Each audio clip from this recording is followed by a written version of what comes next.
Trump প্রশাসনের পাল্টা শুল্ক আরোপকে কেন্দ্র করে বাংলাদেশের অর্থনীতিতে বিশেষ করে রপ্তানি খাতে ব্যাপক তোলপাড় চলছে।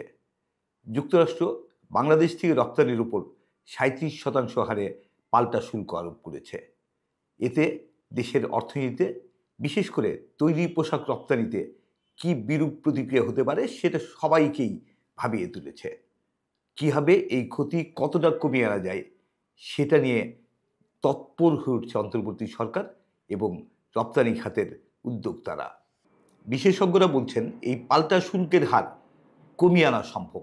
আর সেটা যদি করতে হয় তাহলে যুক্তরাষ্ট্র থেকে আমদানির পরিমাণ বাড়াতে হবে এবং যুক্তরাষ্ট্র থেকে পণ্য ও সেবা আমদানির ক্ষেত্রে শুল্ক হার কমাতে হবে। বর্তমানে বাংলাদেশ যুক্তরাষ্ট্রের পণ্যের উপর ৭৪% হারে শুল্ক আরোপ করে রেখেছে। আর এ কারণেই তার অর্ধেক অর্থাৎ ৩৭% হারে পাল্টা শুল্ক আরোপ করেছে। এই পরিস্থিতিতে মার্কিন পাল্টা শুল্কের হার যদি কমাতে হয় তাহলে যুক্তরাষ্ট্র থেকে পণ্য আমদানির পরিমাণ যেমন বাড়াতে হবে, তেমনি যুক্তরাষ্ট্রের পণ্য ও সেবার উপর শুল্ক হার কমাতেই হবে।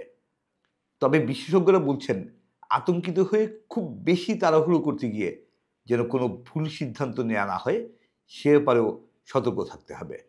কারণ এই যে বড় হারে শুল্ক আরোপ করা হয়েছে শেষ পর্যন্ত তা পরিশোধ করতে হবে মার্কিন ক্রেতাদেরকেই। তাই শেষ পর্যন্ত এই পাল্টা শুল্ক হার কতটা টিকবে সেটাও একটা দেখার বিষয়। যুক্তরাষ্ট্র বাংলাদেশের উপর এই যে ৩৭% হারে পাল্টা শুল্ক আরোপ করলো, এর অন্যতম একটা কারণ হলো বাণিজ্য ঘাটতি। দুদেশের মধ্যে যে বাণিজ্য হয় তার ভারসাম্য প্রবলভাবে বাংলাদেশের অনুকূলে অর্থাৎ যুক্তরাষ্ট্রের প্রতিকূলে।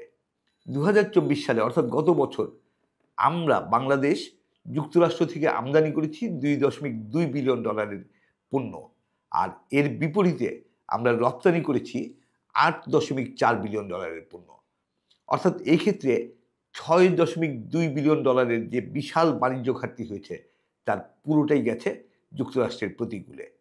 আর এ কারণেই বাংলাদেশের উপরে এত বড় হারে পাল্টা শুল্ক আরোপ করেছে ট্রাম্প প্রশাসন। আমাদের বাংলাদেশের রপ্তানি খাত এককভাবে তৈরি পোশাকের উপর নির্ভরশীল, আর তৈরি পোশাক রপ্তানির একক বৃহত্তম বাজার হচ্ছে যুক্তরাষ্ট্র। আমরা গত বছর যুক্তরাষ্ট্রে রপ্তানি করেছি $৭.৮ বিলিয়ন তৈরি পোশাক, যেটি আমাদের সামগ্রিক তৈরি পোশাক রপ্তানির 18.72%। এর বিপরীতে ২০২৪ সালে যুক্তরাষ্ট্র থেকে অভ্যন্তরীণ ব্যবহারের জন্য আমাদের আমদানির পরিমাণ ছিল $২৬২ কোটি, যার মধ্যে $১৩৩ কোটি পণ্যের উপর কোনো ধরনের কর বা শুল্ক নেই।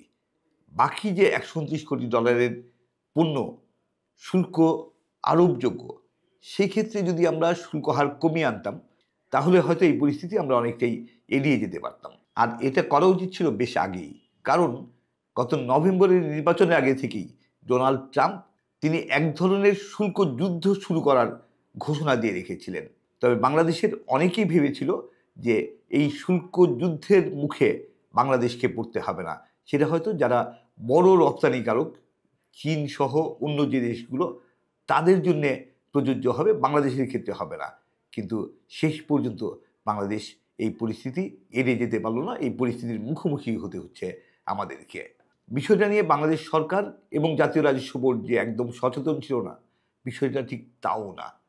তারা বিষয়টা ভেবেছেন, কিন্তু যুক্তরাষ্ট্র থেকে যেসব পণ্য আমদানি করা হয় সেসব পণ্য এইচএস কোডের অধীনে আমদানি করা হয়। এই পণ্যগুলো শুধুমাত্র যুক্তরাষ্ট্র থেকে না, অন্যান্য দেশ থেকেও আমদানি করা হয়। আর তাই শুধুমাত্র যুক্তরাষ্ট্রের জন্য আলাদা করে শুল্ক হার নির্ধারণ করা সম্ভব ছিল না।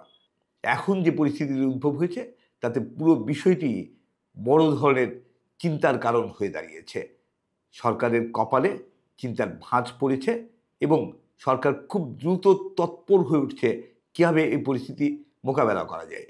এক্ষেত্রে যুক্তরাষ্ট্র থেকে সরকারি খাতে আমদানির পরিমাণ বাড়ানোর বিষয়টিও দারুণভাবে আলোচনায় আসছে। আমরা মনে করি এই দিকটিও গুরুত্বের সাথে বিবেচনায় রাখা উচিত অন্তর্বর্তী সরকারের।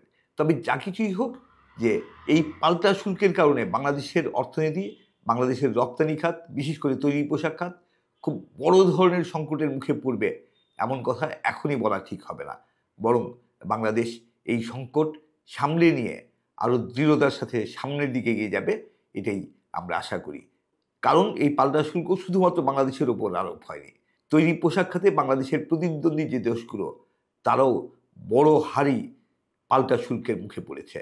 আর তাদের চেয়ে আমাদের শ্রমের মজুরি যেহেতু কম, সেহেতু আমাদের কিছু বাড়তি সুবিধা আছে, যেই সুবিধা নিয়ে বাংলাদেশ এই পরিস্থিতিকে সাফল্যের সাথে মোকাবেলা করতে পারবে এবং বাংলাদেশের তৈরি পোশাক খাত আরও বিকশিত হবে, এটা আমরা আশা করি।